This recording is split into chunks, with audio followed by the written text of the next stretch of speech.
All right. Hey, everyone. Welcome to the Bridgepoint Podcast. I'm Pastor Matthew Pieters from Bridgepoint Church in Valparaiso, Indiana, and it is great to have you back with us. Today, we have a very special guest, my friend David Alvarado. David, welcome to the program. Hi. David, so glad you're with us. You have such an incredible story, and I remember meeting you, and you had a T-shirt on, which I think you actually claim you're wearing right now. I am wearing it. Yeah, you got a little T-shirt. So David and I were at the Great Banquet, Indiana Dunes, and I saw that you were wearing a shirt that was, I think it was O'Neill. And so I was thinking of my surfing buddy Patrick, and I was thinking it was surf gear, and I tried to talk to you, and you were you were pretty casual about it, but later we became friends. Yes. And we discovered that we both have a background and a history in what people are calling spiritual abuse. And this is a topic that I think a lot of people do not even know what it is. I think that a lot of people go through spiritual abuse and they either think it's just normal or they know that this is really bad, but they don't know what to call it. They don't understand that this is a thing. This happens to people. Yes. And, I have experienced some of this, and as a pastor, I see it again and again and again. And I thought that your story and what God has done in your life would be a really outstanding thing to share with people. So tell us a little bit about your background, how you met me, and some of the things that God is showing you, particularly with spiritual abuse. Well, I'll start with how I met you. Yeah. I met you at the Great Banquet. I wasn't very reluctant to speak to anyone while I was there because I was kind of going through. I mean, when you asked me the questions about did I wakeboard or what, I think I've attempted to wakeboard probably one time. Yeah. And ski one time, and it went horribly. So more of a tubing person, I guess. Okay. So it sounds like I've actually wakeboarded more than you have. Oh, absolutely. Okay, I would love to try again. It's fantastic. Oh, it really is good. So I grew up in Valparaiso, Chesterton area, and I grew up at Fairhaven. It's a fundamental Baptist church since I was in the nursery, since I was a little kid. I have 7 brothers and sisters. My parents met there. They both went to college there. My dad, I think, went 1 year there, and then my mother graduated from college at Fairhaven. She's been a teacher her whole professional career has been teaching mainly, and she now teaches at a school in Kentucky. My dad, they're both divorced now, but growing up there, what I really experienced was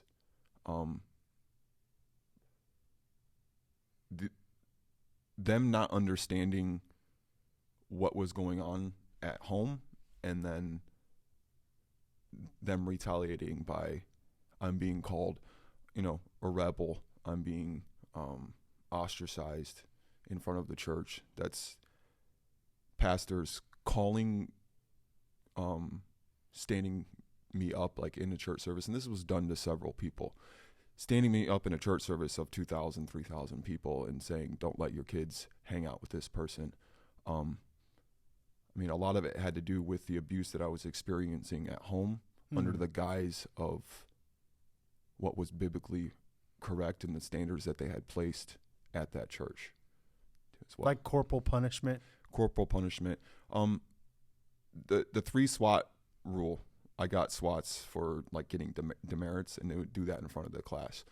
That never really bothered me. It was under the guise of what happened under, with my father and the extremes that it went to. Yeah. So, growing up there was very difficult. Nothing was ever explained really. It was just, this is what the standards are. This is what we believe in. The teachings of the Bible it felt like they were bent. The rules were bent to whatever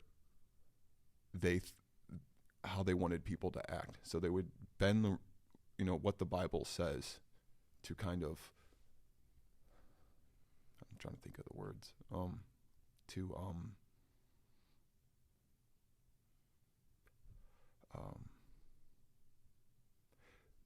they would bend. I don't know. This might get a little emotional. That's okay. This stuff, so I'm trying to find the words to say it. They'd bend the rules of the Bible to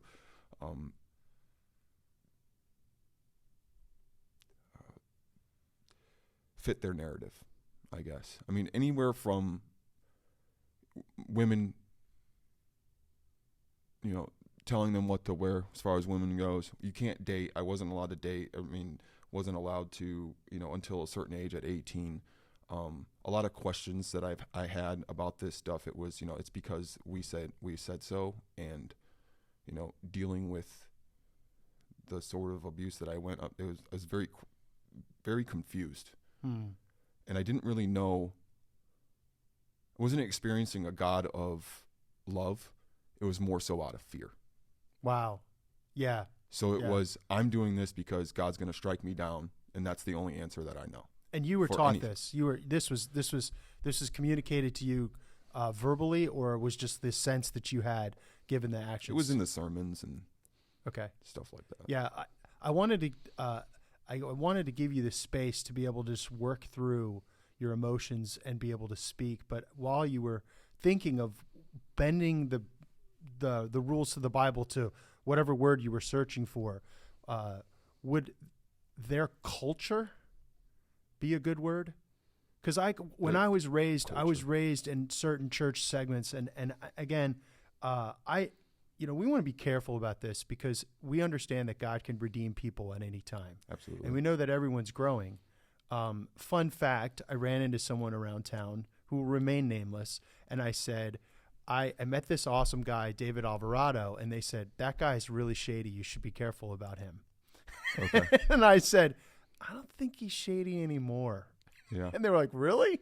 And so they must have known you in your Fairhaven days or maybe shortly thereafter, right? But I know people who knew me at a particular time in my life, and if someone said, hey, are you friends with Matthew Pieters? They're like, that dude's shady, right? Okay, fine. So we want to give people space to grow. We want to be gracious to people, and we want to be careful the way we speak. However, I mean, I can remember in my childhood having both at church and in the Christian school that I went to, which was actually fairly good.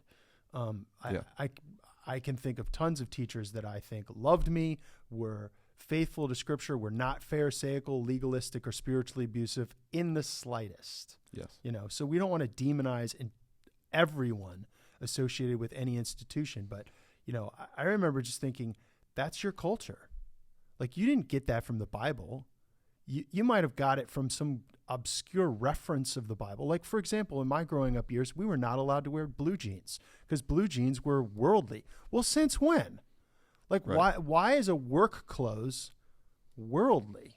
And you weren't allowed to have long hair. You couldn't have excessive makeup. You couldn't dye your hair. You couldn't listen to certain kind of music. And I remember one thing, and I want to get back to your story, but I just remember one thing. Like, one of my friends went to a party before his senior year was finished, and he drank some beer. Now, he said he had one beer. I don't know if he had one beer or not. Okay, that's everyone says. The cop says to you, how much have you been drinking tonight, sir? One beer. Like, okay, really? I don't know. I've been through that scenario. Right? Okay, so it's like probably more. Okay, it doesn't matter how much beer he was drinking. Yeah. Okay, so he drank some beer, right? And they weren't going to let him graduate.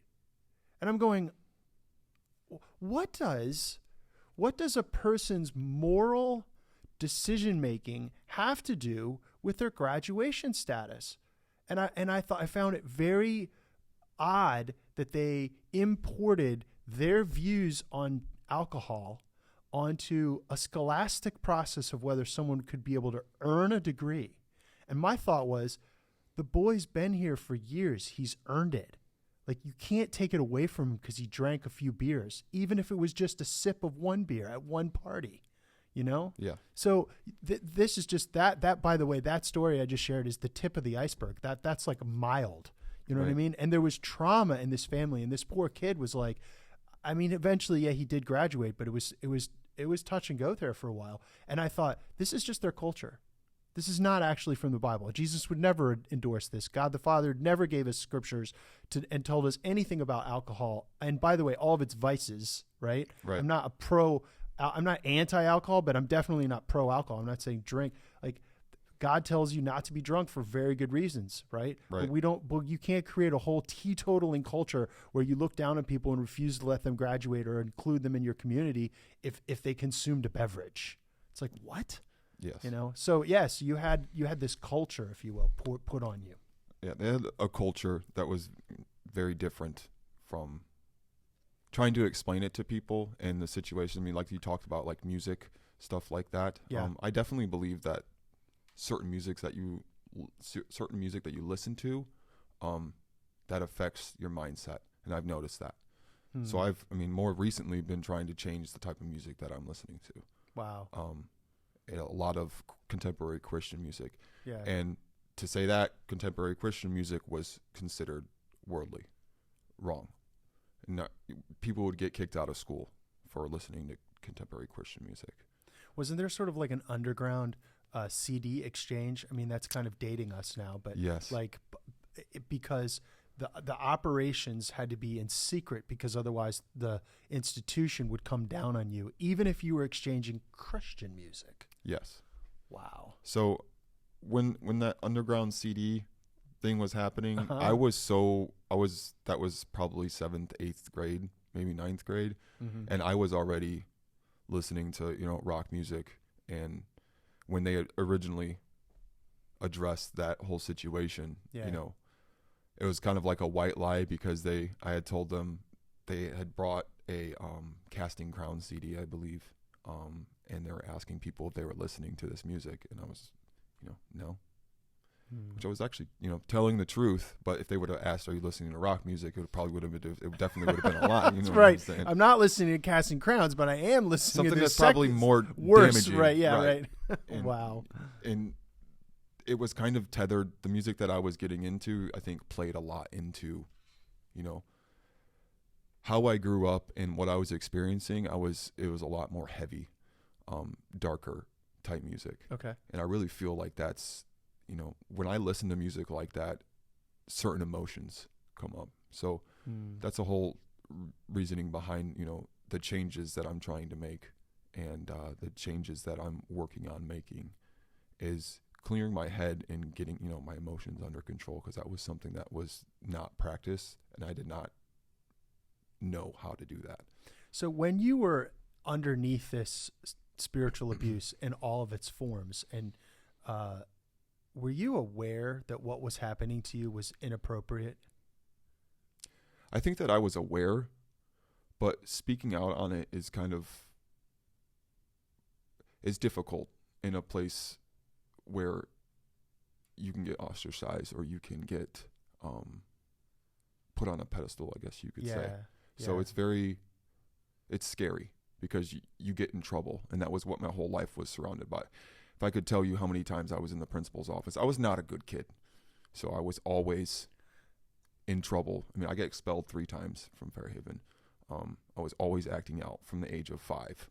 I mean, my earliest memories were me walking out of a classroom when I was 5 years old, because somebody said that I cheated on a spelling test, and I did not cheat, but they just kind of, you have 10 demerits for cheating, and then I said I didn't cheat, and then it was like 10 demerits for lying. If you want 10 demerits for lying, I suggest you just take the 10 demerits for the cheating.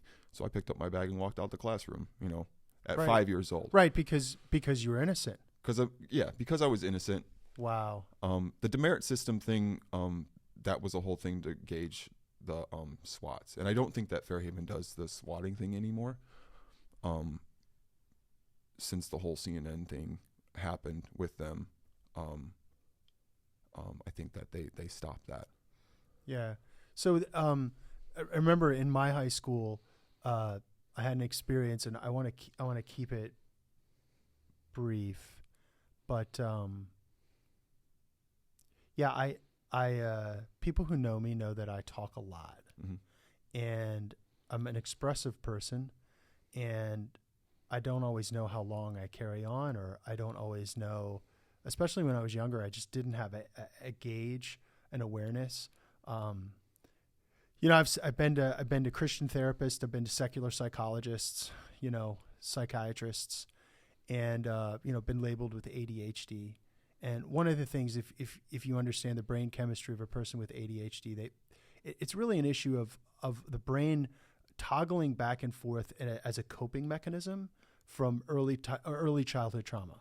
So a person with ADHD in various forms, and I'm not here claiming that I'm an expert in ADHD. I just know what it looks like in my life, and I've read a lot about it, and I've tried to understand it. And it's really an issue of attention control. So I didn't really know. Sometimes I would blurt out as a child. So I was never a bad kid, but I was always pretty much a discipline problem. Okay. Yeah. So I talked a lot.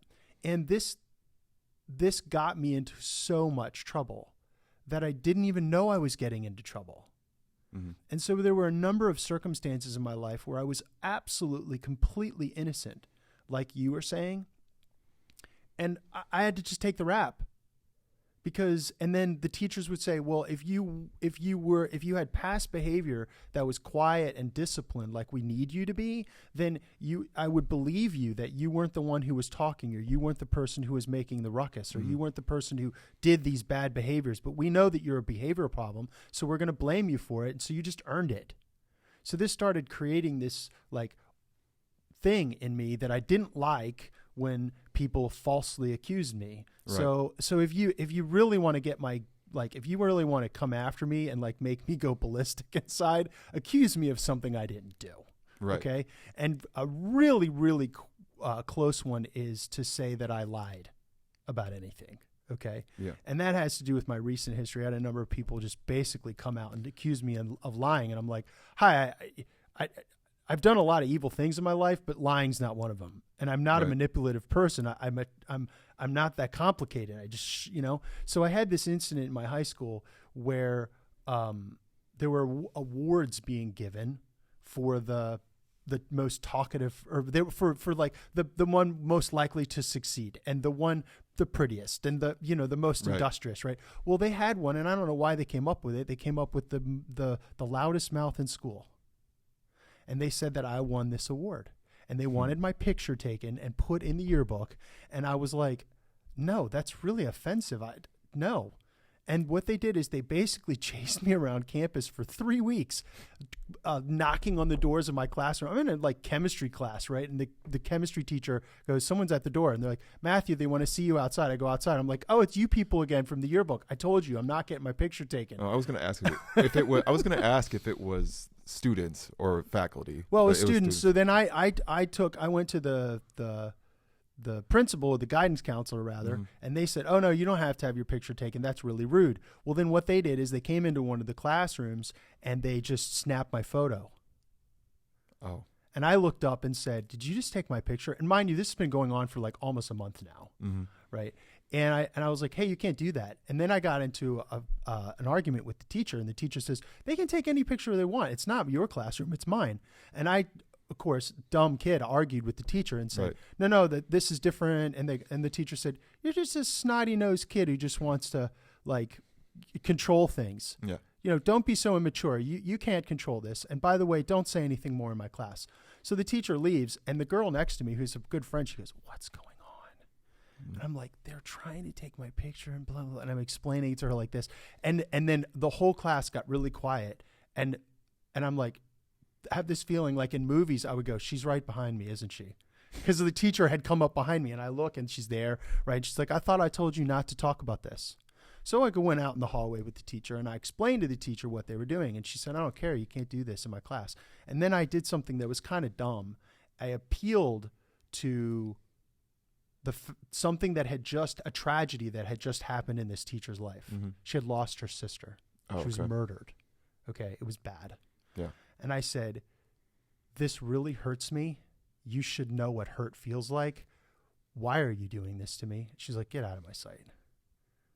And so they sent me up to the principal's office. And of course the principal was like, I don't care what you do. You can't argue with teachers. And then they sat me down, and I don't want to share the whole sordid thing, but it went on for hours where I was outside the principal's office. My parents were arguing with the principal saying, you know, our son didn't really do anything wrong. Yeah, okay, so he technically didn't listen to the teacher, but like you guys are having a total double standard here where you want to hurt our son, told our son that he didn't have to have the picture taken, and then the teacher stomped on him verbally. And when he just politely asked, maybe he misstepped with this, they didn't know the details of the hurt. In retrospect, I wish I hadn't said it. Right. It's just like, I didn't have the maturity. Okay. Yeah. And then they basically recommended my expulsion. Oh, okay. And I'm like, okay, let me get this straight. National Honor Society, 3 sports, straight A student, expelled. They're like, yeah, we cannot have students challenging our authority. And I'm going, your authority, I'm just trying to follow through with what you people told me that I had the rights to. Right. You know? And then they basically remanded me to Christian counseling and said that I needed to write a letter of apology to the teacher that I disobeyed. And I was like, when she repents to me for falsely accusing me of being a snotty-nosed brat that tried to control her classroom. Right. And they were like, no, that's not how it works. And I wasn't mature enough in the gospel, but I knew enough about the Bible and I knew enough about what right and wrong was. And I just knew that this was inequality. There was a do as we say, not as we do. Oh, and by the way, do what we're unwilling to do, which is repent, because we're the authority and we're going to tell you what to do. And when I said, when are you going to repent? They recommended my expulsion. And I turned to my parents and said, they can't expel me. Yeah. And my parents were like, yeah, they can, and they will. Right. And my parents basically advised me to just suck it up and do what they said for me to do so that I could finish my days at that high school. And, you know, there were actually far more hurtful things that happened to me in that high school, but that was something that I would call a classic case of spiritual abuse, where a spiritual authority ask someone to do something that seemed to have a biblical origin, but it was really all about their preservation of power or their pride or their control or their culture or whatever it was. And I've got to tell you, man, that sent me into a tailspin as a young man. I did not want to have anything to do with those people ever again, or anyone that claimed Christ, because I was like, these people were total hypocrites. Like, I didn't do anything wrong. You know? And so, you know, that was one classic case of spiritual abuse that I had. Now, I mean, eventually I do want to talk about how to heal, but I guess the silver lining for me in that is that the major parties, the guidance counselor, the principal of the high school, and a few others were tremendously supportive of me and even basically repented. Yeah. Which was really cool, but unfortunately I had already pretty much too little too late. I mean, I accepted it, right? But I was done with Christianity. Like, done. That's the point. That's about how I took it. Completely a 360 in the other direction. And with growing up and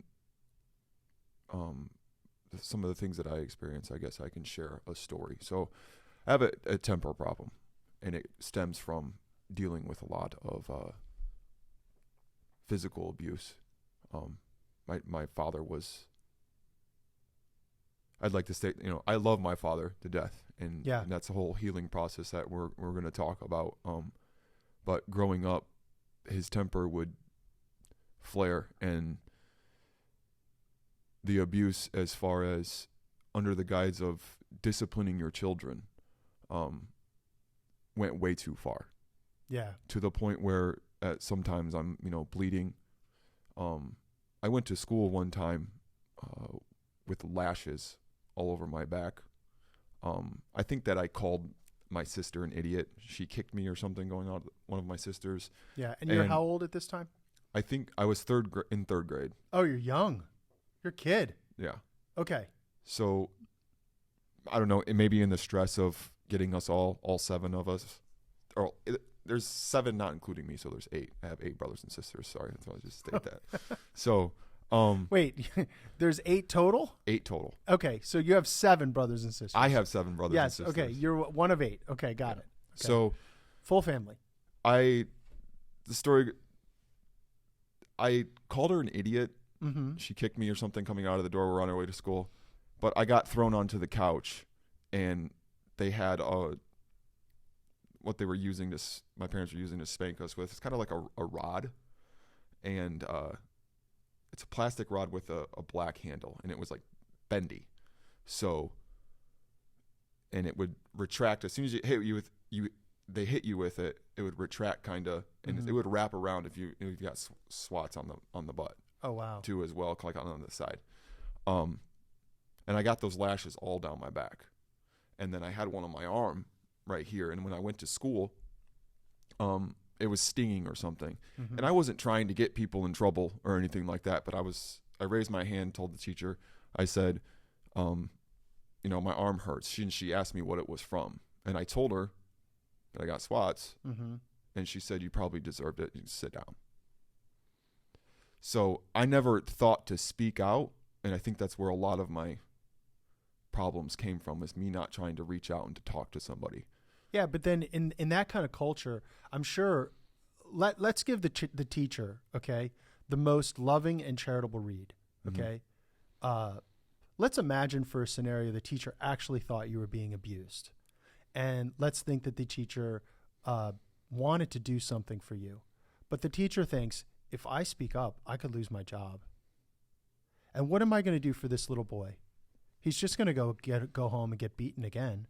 And people feel trapped, right? And so what ends up happening is, and I'm not, by the way, in no sense am I trying to give this teacher a pass. The teacher did the wrong thing. Let's just state it, okay? Yeah. But people don't do the right thing because they don't think that there's any recourse for them. I mean, look at what happened with me when I tried to stand up. I mean, I can tell you another one. The pastor in my mega church was having an affair with with a lady that he was counseling who was having marital problems. Okay. Right. Very pretty lady. Okay. So she comes into his office and everyone knew it. It was like a public secret that everyone knew that the pastor brings pretty ladies into his office. He dims the lights. He closes the shades so you can't see in his office anymore, turns on candles and stuff, and counsels them. Right. Come on. Right. So he's counseling, quote unquote, air quotes, counseling this lady. Right. And it came out because they broke up. Okay. And then it came out when she tried to get a job at the church, he terminated her after she was 1 day on the job. And then she was like, okay, so I'm going to tell people. Right. Well, okay, well, guess what? Her daughter was a personal friend of mine. The pastor's daughter was dating my best friend and business partner when we started up a driveway sealing company, and we were making hand over fist, and we were doing well. Right. Okay. And so then we talked to the daughter of the pastor, and she tells us, oh yeah, my mom and dad are fighting all the time because my dad cheated on my mom. And I'm like, what? And then the pastor finds out that I know. Okay. And by the way, this event that I'm telling you is happening concurrent exactly at the same time as my school. So I got hypocrisy in the school. I got hypocrisy at my church. Pastor sits me down and says, listen, I had an affair. It was emotional. There was only some physical things involved. I don't know what to believe. This is what he says. Okay. Right. Whatever. He was dating a woman that wasn't his wife. He's kissing a woman that's not his wife. Okay. Which is wrong. Yeah. They're not going all the way. Okay, good. You just haven't done it yet. Come on, people. Right. Yeah. Or you're creating some false fence for yourself that you didn't sleep with her, but you're hooking up with her in some way. Please, So he tells me you can't ever tell anyone this. And I was like, I was enamored with this guy because he was like a cult of personality type. Mm-hmm. Everybody loved him, and he was really likable. Okay. Yeah. Very dynamic public speaker. Very dynamic. Mm-hmm. Okay. And the church was growing leaps and bounds. Why? Well, he was a flatterer. He told everyone what they wanted to hear. He told me what I wanted to hear. And I was like, okay, I won't tell anyone. So fast forward, almost a year later, I'm about ready to go on this missions trip. I finished my senior year. I'm pretty much done with Christianity, right? Right. Because I think they're all hypocrites. And then he stands up in front of the church when it finally all comes out, right? This lady gets fired. It all comes out. Yeah. Right. That she's claiming that they had this affair. And he stands up with his wife, holds her hand on the platform. It was very Bill and Hillary Clinton-esque when he stood up and said, "I did not have sexual relations with that woman, Ms. Lewinsky." Yeah. You know what I mean? Like, and he stood up and said, "I did not have an affair. I did not commit an adultery. I love my wife. I've been faithful to my wife. These are all just vicious lies." That type of thing. And I stood up and said, "That's not true." He said to me on his sofa in his own home that he used the word adultery, and he just said he did not commit adultery. And I said, "There's something wrong here." Well, then they came after me and they threatened me. They said they were going to kick me out of the youth group. I got all these vicious threats from all these people on the staff saying, "We're staff members. You're just a kid. What could you possibly know?" Yeah. People were calling my house, and I'm picking up the phone, them telling me that me and my family are full of the devil and we're tools of the devil. All this stuff, and I was sort of like, "Yeah, I'm done. I'm done," because that's what hypocrisy and spiritual abuse look like in my life. And so what I did is I associated the church and God with this kind of hypocritical, abusive behavior. Yeah, and I think this is all too common. And people are hurt in such particular ways. It's not just this general sense that we lose trust in our leaders, but that you were actually beaten. You were actually hurt. They did things to you. They didn't protect you, you know? Yeah. And there's probably more that we can't and shouldn't say on air, right? Yeah. But it's like there's this real thing out there, spiritual abuse, and what are we going to do with it? I mean, what are some other things that you experienced you think might be helpful for people to know? I would say, first and foremost, Matthew, I would say talk to the people that hurt me when I was a kid. Yeah. Or get help, therapy, whether it's faith-based, whether it's, clinical therapy with a psychiatrist or something like that, because that's something that I went through is I didn't speak out. And as we know, you know a little bit of my story, I kind of turned to drinking because of what happened to me growing up. Yeah. It wasn't just the physical abuse, it was sexual abuse too. Okay.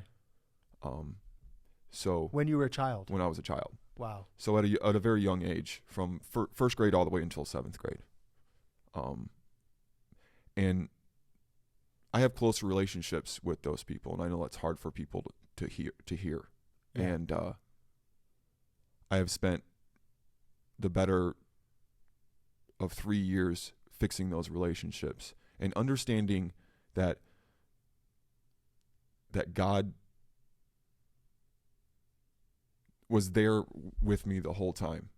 But because of how I grew up and how I associated, like you were saying, everything with the church, I wanted nothing to do with that. And so instead of turning to him, I turned to whatever vice would sustain me not talking about it to anybody, or me not talking with someone about understanding why those things happened to me.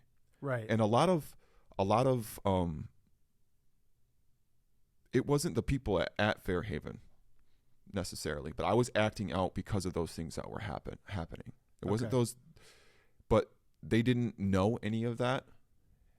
But it was clearly evident that something was wrong, because my acting out was always in the principal's office. I was always in trouble. Very bad temper problem.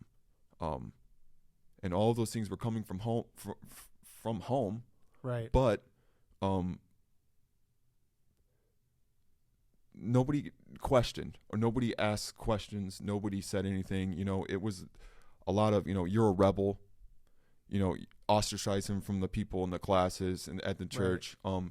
There was another, people knew kind of like the problems our family was having growing up too, because my dad was not faithful to my mother. And he was public about this, right? So yeah, they did. They would do like these testimonial services, I think, for Thanksgiving. Yeah. And he would stand up. They would give a testimony, and he would stood up and he said, kind of explain the situation where he would go and buy hookers to the whole church. to the whole church. And so your whole everyone in the room- family's here. My whole family's sitting there. So everyone knows, and they would sit on the other side. I would sit with my family, like with my mother. He would sit in the same church somewhere else. So on the So opposite everyone knows side. something's going on when you know Right. my family's separated. And no one, and I don't want to put words in your mouth, but no one ever stopped and came to you and said, "Hey, can we help you?" They just blamed you. Is that the drift I'm getting? Yeah, it was.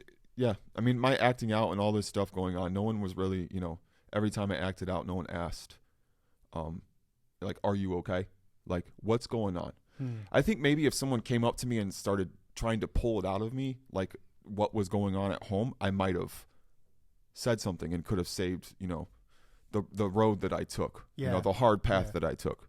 Yeah. But, I mean, that never really happened. It was always, he's doing this because he wants to be a rebel. He wants to be a part of the world. He wants nothing to do with Christ. But I'm still so confused as to, Well, it's you know, my father, very confusing. like, you know, my Very father's confusing. telling me I'm Yeah. getting disciplined for stuff, and he's going out and, you know, buying hookers. Right. But, you know, and then they hide behind like the forgiveness thing. So, you know, well, I prayed to God and he forgave me, but then continues to do it. And that happened through the 28 years of marriage, you know, with my mother and father. And consequently, the marriage did not last. Did not last. No. When I was 18, I mean, the last, when I was 18 years old is when they stopped. They divorced. Yeah. I guess it carried on for a little bit. They were separated. Uh-huh. They were trying to work it out, and then they divorced. That night that all happened, I got in a fist fight with my father, basically. Things that don't surprise me. And Right. that was because I read off of a website. You know, I had a Facebook, and I wasn't supposed to have a Facebook. That was like one of the rules. No social media. No social in the media, no household. Facebook. Yeah. And he did not like that. So he came down, you know, he asked me why I had a Facebook, you know, and then that escalated to me. I had already had the website, and I had it in my wallet, just waiting, because I had already found a website before that and had confronted him about it. And he said, you know, he told my mother, he was like, I told her and she forgave me. So he lied to my face, basically. Well, I found it on his laptop again, and I wrote down the website and just kept it with me. So when he confronted me about the Facebook thing, I pulled off and read off, so what's this? Right. You know, and then that escalated to a fist fight. That's, you know, me, metal chairs being thrown, him, you know, cussing and swearing at me, I'm going to kill you. Very terrifying. And that's the first time that I ever fought back. Let me guess, to my father. you won. Yeah, I won. Yeah. After that, I would like to say, Except you didn't win. no, No, you didn't. not at all. After that, the principal that I had dealt with for most of the 10 years came over, because the story got out, kind of. And he kind of looked at me, and he just said, he's like, now I understand. Oh. Yeah. Interesting. Sorry. Yeah, it's okay. It's okay. So, Yeah. and that was, you know, I look back on that, and I look at that, and I, you know, that was a little bit of forgiveness on their part, that they don't, and as a part of this, like, the healing part is I had to be able to talk to somebody about this, or else I never would have turned down that road. I mean, I really believe that all of the problems that I've caused myself, the DUIs and everything, those are all deterrents. God pushing me towards him, because there's no answer in any of that. There's no peace at all with the drinking, with trying to control it my way. Yeah. And I had extensive conversations with my father, and we've talked through this. And he's been there by my side since I've been going through the drinking stuff. Like, I think I got my first DUI when I was 26. And it's very quickly spiraled out of control. Does anyone else in your family drink? Yes. Okay. Did your father drink? None. My father did not drink, and my mother did not drink. I never saw them drink alcohol. One of the things we find is that you can take, if you have a culture of abuse, it's usually endemic. So I'd be willing to bet large sums of money that your father experienced similar traumas when he was younger, and he has been in pain, and the way in which, and by the way, everything I'm saying, I hope people understand that. I'm just trying to be compassionate. I'm trying to understand people. I'm not trying to judge them or throw the book at them. People need to be held accountable for what they do. Okay. Period. Right. But we want to love them and understand them. You know, I think about how Jesus behaved towards people who were caught in sin or people who were participating in things that were unhelpful. And he's always trying to heal them. He's not trying to condemn them. Right. So it's like your father had an addiction. It was called sex. Yes. And he wasn't a drinker. No. You know, he wasn't smoking crack. You know what I mean? He wasn't popping pills. You know, he was pursuing the sexuality as an addiction to cover his pain. And then you have this pursuit of pain and a pursuit of covering pain on the one hand, and then you have lashing out with irrational and unhelpful anger at your children, and then you inherited that, except what you did with it was drinking. I personally did a lot of drinking myself. Right. And if I had pills, I would have taken them. I did. Yeah. I did. True story. I couldn't find a drug dealer I trusted, so I didn't take it. They're not the most trustworthy people. Gosh, I can't believe I just said that. Okay. True story. Yeah. Yeah.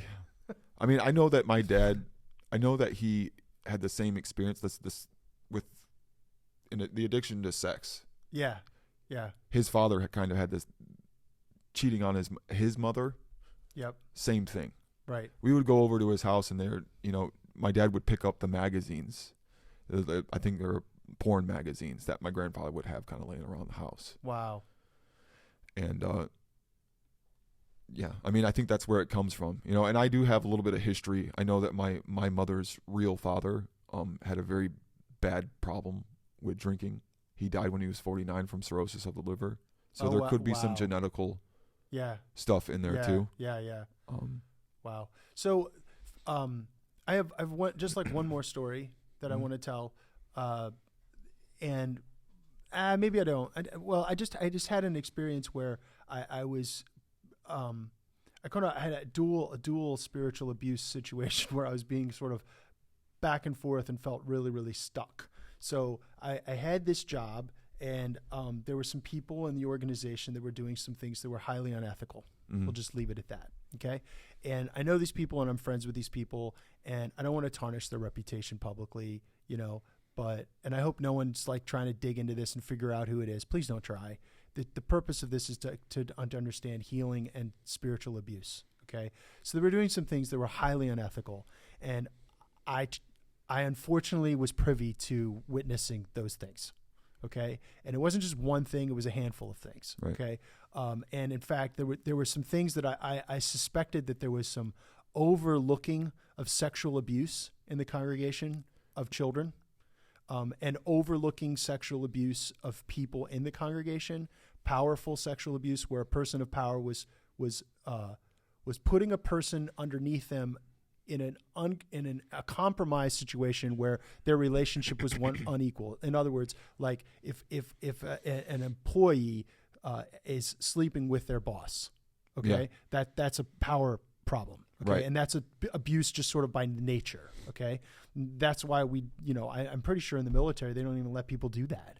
They're like, no, you may not have a relationship with someone who works for you, or even in the same. You're not supposed to. You're not supposed to. You're not supposed to. It happens. It happens. You're not okay. So there's a lot of this going on, and basically there was a group of people that basically started accosting me at various times. They'd walk right into my office. They'd come into the elevator and push the stop button, and they just me and them in the elevator, and they'd like lean into me, and I'm this like young youth pastor, right? And they'd lean in and they would be like, "We're going to destroy you." Make threats. Yeah. They would come in and they'd read this little list of all these so-called bad things that I did. And they said, we're going to tell everyone that you did all these things, and you won't be able to stop us, and it will be out, and we will destroy you if you don't do what we tell you to do. And I was like, what? And then they sweeten the deal, and they're like, we'll give you a $10,000 raise if you just shut up. Boy, I couldn't even shut up for 10 grand, could I? No. No, I unfortunately fought them. So I really wanted out. And so there was another church on the other side of town that was large. It was growing. They had a new lead pastor. And so the lead pastor calls me up and he takes me out to lunch and he says, I want to hire you to be my associate pastor at this blossoming megachurch. And I'm like, all right, cool. So then another person on staff of the megachurch calls me and says, I just want to let you know that you should drop the pursuit of trying to get this job. And I said, are you the person who's going to be hiring me? Well, no. I said, are you the person who's going to be over me? Well, no. And I said, then why are you calling me? Yeah. And the person said, I control everything here. I will make sure that you never, ever preach. I will make sure you never go anywhere. My advice to you is walk away, because I will not let you come here and do anything. Because sure, maybe you'll get hired and you'll have a job, but I'll make sure you get nothing. And I was like, wow, you are out of line, buddy. Well, but then I just went back and thought about it. I was like, why would I even want to get that job? So then someone else got the job, and guess how it went for them? Terrible. yeah. It was a horrible experience for them. I feel terrible for them that they had to go through that. And so I couldn't get out, man. I had spiritual abuse in my one place and I was being beat up on the other. Yeah. And so it's like, we have these things, there was sexual abuse, there was verbal abuse. I don't even know what the heck you want to talk about what I was done. Like they were threatening me to ruin my reputation. Yeah. On the one hand, and then bribing. I don't even know what the right word is. Extortion. What's the word? Never been able to find a word. They were going to pay me to keep quiet about something that I knew was wrong. Right. On the one, so they're going to threaten me that they were going to wreck me, and they were going to pay me to keep quiet on the other. Yeah. I'm just like, what have I done here? Very confusing. Oh, when exceedingly, you're put in that situation. and then and then you get looked. And I want to just say this for people in the audience. Again, we're not trying to create a pass, okay? But God gave me something a little while ago. I think it was God. I don't much care for. I like history. I like military history. I don't much care for the history of World War I because it just is so empty. Like what happened there? Millions of people died. They fought over inches. Nothing was gained. Yeah. The whole world's maps were redrawn in colonialistic racist terms, and it like ruined everything. They had to do it again 20, 30 years later. Right. We called it World War II. You know what I mean? Like that's a oversimplification, but it's not that far off. Adolf Hitler clearly fought World War II because he didn't like the result of World War I. And so in World War I, they had trench warfare and they had gas. And you couldn't function in gas. You couldn't fight in gas. If you tried to breathe that stuff, or you went anywhere near it, yeah, you died. Or your body would be burned. Or, I mean, they had all kinds of different gases, right. And I'm not going into the science of it all. But it's like, this is really, really true. People need to understand this. You cannot function in a toxic environment. People, just the way that gas has a physical effect on a person's body if you breathe it in, if you are being sexually abused, if you are being verbally or physically abused, if you are being spiritually abused, that will actually affect your brain physiology. Your neurotransmitters will be shaped and fired differently and constructed differently because of that trauma. And we cannot expect people to be quote unquote normal. By the way, I don't believe in normal. Yeah. Just using that because that's a term people like to throw around. Like it won't happen. Yeah. And so I experienced trauma and I was not okay. And here's what happened to me. Repeatedly in my life, and when I was younger, and then even when I was in ministry, when I was being put underneath threats and trauma, people then criticized me because I did not respond the way they wanted me to. Right. It'd be like asking someone who just inhaled mustard gas to get up and run. Yeah. Run! I blow the whistle. Attack! The guy can't attack. He's toxic. He's poisoned. Come on. right? Here's what you need to do. You need to call the medic and you need to get him medical attention. That's what you need to do. And I think one of the things that I love about what you're doing here, David, is you're basically saying we've got to get people talking. We've got to get people communicating. This is what's happening to me, because the only way that you can survive or even thrive is if you get help. Yeah. Because you can't stay in that environment and thrive. It's impossible. It's impossible to do anything, especially when it comes to dealing with those vices and stuff. The drinking became a really, really big issue, and it basically destroyed everything that I was working for. I went from never being arrested to getting arrested 4 times, 5 times, and all DUIs, all drinking related. Yeah. I think the main thing for me was that all this stuff, the sexual abuse that I experienced, the physical abuse, all that stuff was done under the guise of religion, under following a religion. And it was very, very confusing. When it happens at how young I was when that happened, it was very confusing for me. And the way that I retaliated to that was the acting out, was doing all of that.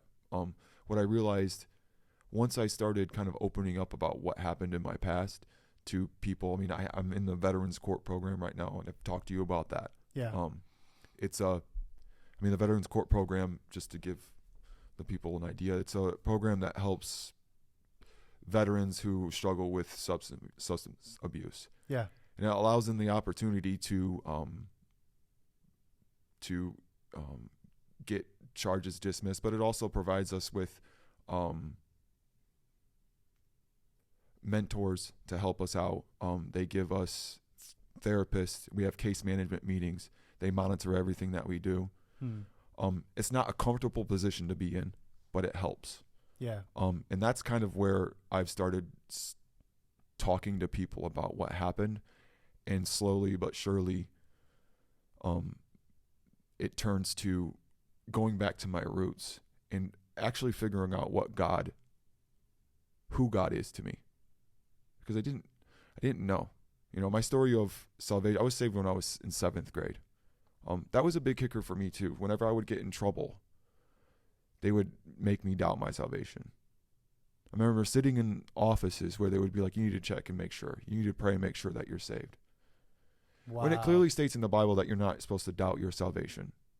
But because I was in the principal's office for, who knows? I was always in there. So when I specifically remember I got in trouble with something very minor. And the youth pastor basically told me, you need to check and pray and make sure that you're saved. And I'm sitting there like, I know that I'm saved. Like, I know I've always believed in God. I've always never doubted that, I turned away from God because of how I grew up, but I never said God doesn't exist.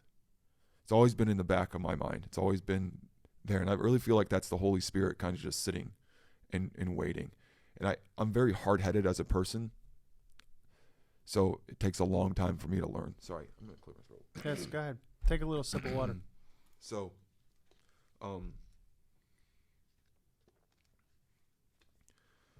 just like certain instances like that, I mean, that my healing came from talking to the therapist, talking about understanding the sexual abuse was from a male.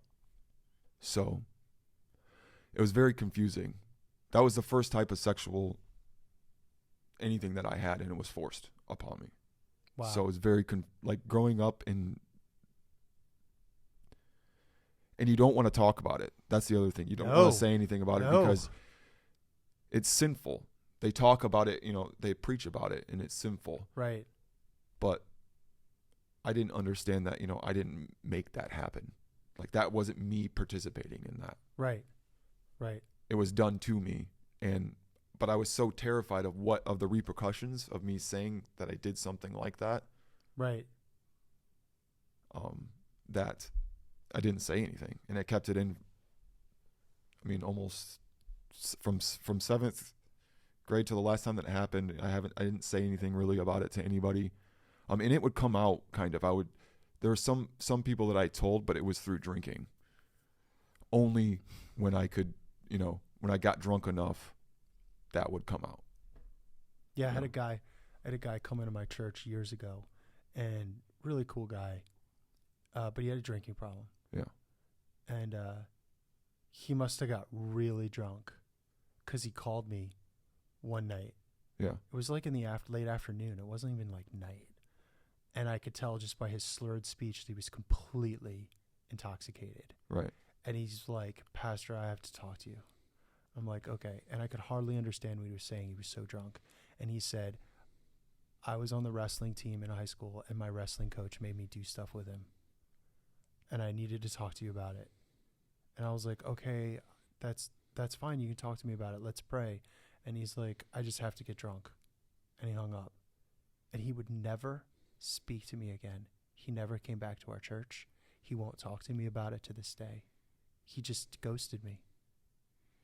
And one of the things I think, you were talking about, when you get drunk, your inhibitions go down and you want to say the things that are in your heart. Right. And I keep thinking of this, and maybe this is the God reminding me, Jesus says that that men will not come out of the darkness into the light because their deeds are evil. Yeah. Right. And this is Jesus's way of clearly showing us that people are ashamed of what they're doing and they want to hide what they're doing. And when someone's victimized, they're ashamed of what happened to them, and then they feel dirty and they feel like they can't be exposed, and that if they were exposed, it's only going to make it worse, when in fact that's a lie. The darkness, you can never get anywhere in the darkness. You have to come into the light. And what's amazing about the light is it reveals what's going on, and then you can get clean, then you can get healing. And what does coming into the light look like? It looks like talking to people that are trustworthy about it. Yeah. And we have to send a message to people. There might only be a few, okay? Yeah. But there are people that will love you, they will listen to you, and they will help you. Yes. Because they will love you with the real love of God.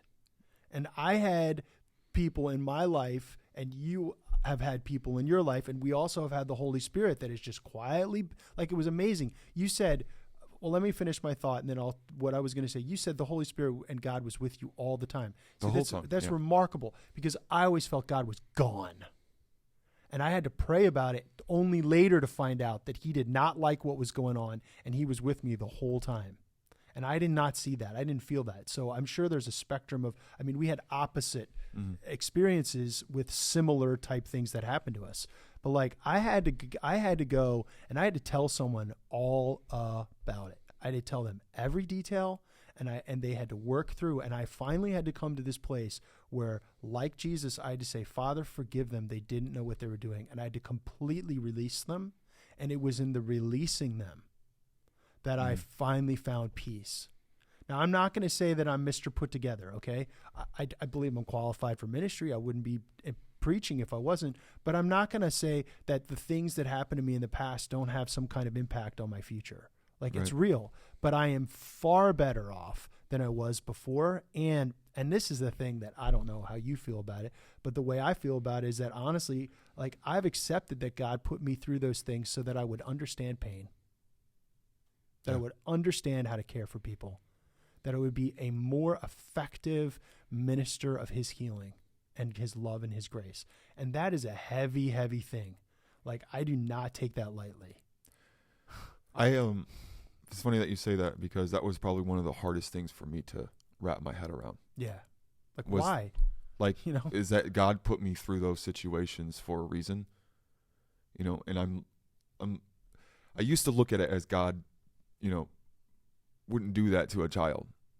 That was the hardest thing to wrap. Like, why God, if he's supposed to be this loving person, allows me to go through those situations. Right. That was probably one of the hardest things to wrap my head around it. Mm-hmm. And come to find out, the person with the sexual abuse, that person experienced the same thing too as well from somebody else in the church. Yeah. So of course. And later on I find out, because I did a lot of digging, because I was very hateful, very angry. There's a long line of it coming down from, in the church. Yeah. That it was happening to multiple people, and it was just getting passed down, and nobody was, I don't know if anybody knew or anything. Like, I didn't ask those questions. Sure. Because my whole thing was to kind of move on, not to blame, not to put anybody's names out there. I wanted to get answers for myself to help myself, because I was spiraling very, very quickly and losing everything, and it was hurting my relationships with my family. My whole childhood wasn't terrifying. I had good times. My religion and the strong faith and the ability to be able to turn back to God, that came from my mother and father, instilled in me. Yeah. But there were still, everyone has problems. Yes. Everyone has issues. I have issues. And your father needs redemption. Your mother needs redemption. And your family members and the people that hurt you need redemption. And it is available for all of us. Like, someone could have thrown you. That was the thing for me. When I jumped off the deep end, people. I'm not gonna. They never even asked me if I was really saved. They just told me that I wasn't. And I was like, well, maybe I'm not. I'm not accepted by these people. That causes you to doubt. Oh yeah, totally. Yeah. And I have never rejected my faith.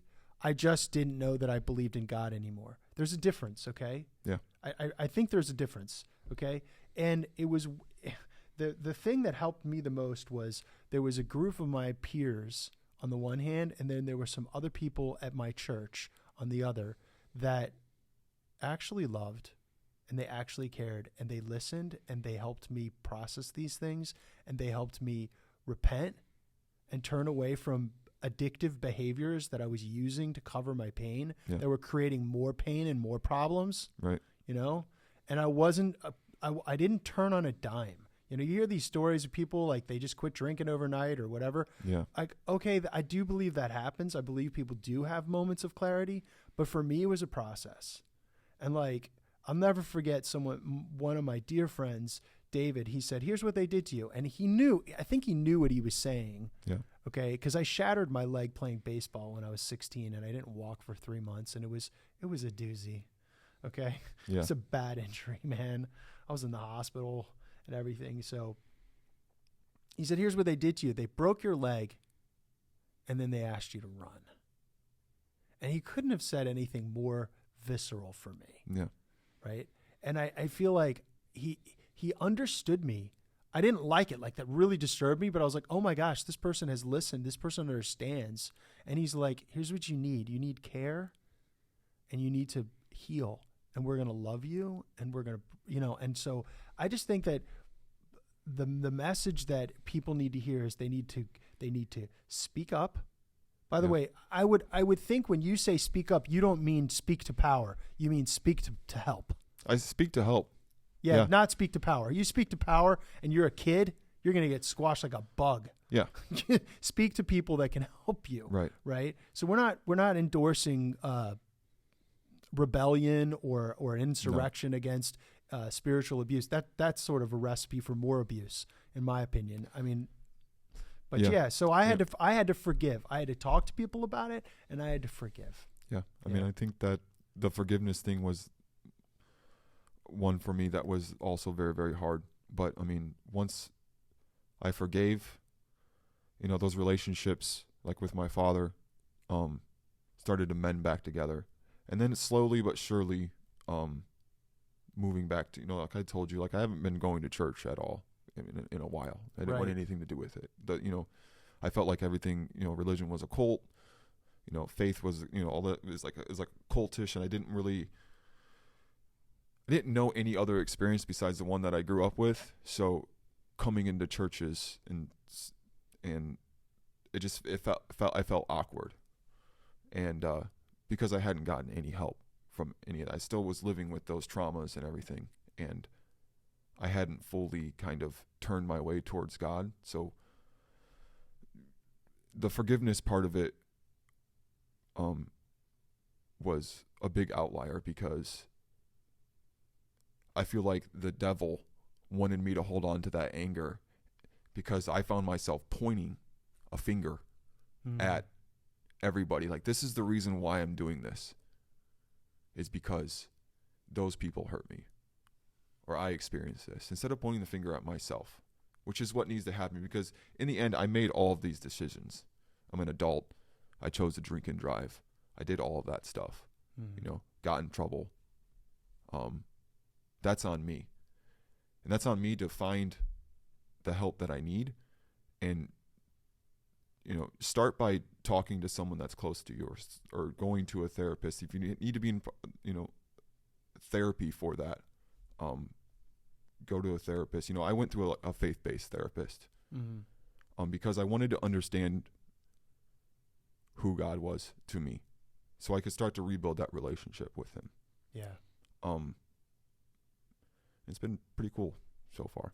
Nice. Well, I think this is a good place for us to push the pause button. Okay. This is good? Yeah. Hey, everyone. Thanks so much for joining us. It's great to be with you today. I'm glad that you were here.